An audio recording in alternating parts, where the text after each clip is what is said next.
Bueno, egun on guztioi, hasiera emango diogu bigarren zati honi. Ohar txiki bat esan didate, esan beharrekoa, bihar goizean ere pasatu behar zarete maitik, jakinarazteko bihar ere etorri zaretela, ziurtagiriak o delako kontuagatik, bale? Bueno, hasingo geha orduan, bigarren parte honetan, eta lehen unibertsotik etorri dira unibertsitateko doktoreak, eta gu unibertsotik hurbilduko gara eskolara. Eskerrik asko antolatzaileei eman diguzuen lanagatik. Baina saiatuko gara ondo, edo aldik eta ondoen egiten.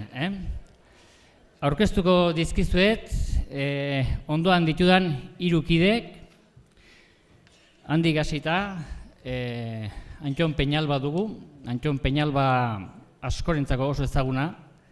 Antxon Peñalba Iraleko irakaslea izateaz gain, Europar hizkuntzen markoan aditua, urte askotan ibili da horren inguruan, ahozko frogak egiten han nun nahi, eta gaur bereziki gonbidatu dugu arrue ikerketaren inguruan azalpenak emateko. Nere ondoan, bizkaitar bat, larrabetzuarra, Ana Mezo, larrabetzu oso herri txiki politia da, nik aurten ezagutu eta merezido. Ana eskolatik dator, Eguzkibegi eskolatik, eta urteak daramatza euskalgintzan jota zu. Eta esperientzia handia izateaz gain oso argia dugu, ikusiko duzuen. Eta nire ezkerraldean gazteena, bakarrema gaztea behar gendun gure artene, Pablo Suberbiola, haure, klusterretik datorkigu, eta Antxonekin batera, eta lehen aurretik aritu dan Iñaki Martínez de Lunarekin, arrue ikerketaren inguruan hitz egingo digu.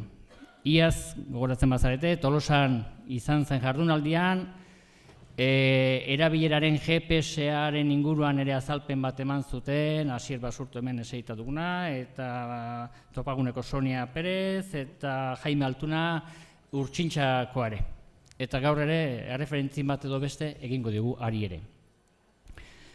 Bueno, hasi gaitezen edukiarekin, besterik gabe.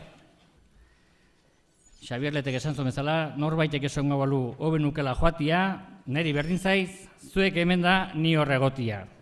Sarasuak esan duen bezala, guk ere gogoan dugu, Xabier. Bueno, hasi gaitezen galderekin, eta hemen bildugaren guztiok, pentsatzen dugu, gure gazteak euskaldundu beharko lirakela, baina euskaldundu eskolaren bidez, hori posible alda. Zer esan nahi du euskalduntzeak? Elebidun egiteak? Elebidun soilik egitea? Edo elebidun baino gehiago nahiko genuke, elebidun euskaltzale aktibok edo euskararekiko jarrera aktiboa dutenak. Hori izango da, izenburuan ikusten zuen, izenburuak dioena. Gazteak eskolaren bidez euskaldundu nahian. Eskarmentuak eta ikerketek diotena. Ikerketa desente egin izan dira azkenengo urteetan ikusiko ditugu batzuk, baina bereziki ikusiko dugu arrue ikerketak dioena. Gero ikusiko duzu zergatik.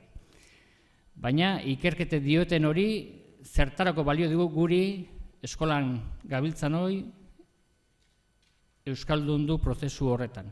Hori da gu nahiko genukena hemen plazaratu.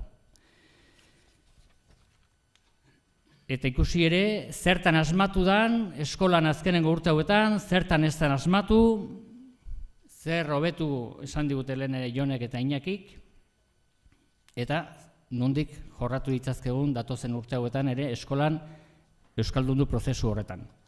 Eta hasi gaitezen eskolarekin. Eskolarekin hasteko orduan, lehenengo hitza Ana Mezori emango diot, bera zuzenean eskolatik datorrelako. Eta galdera batzuk luzatuko dizugu gero, bale?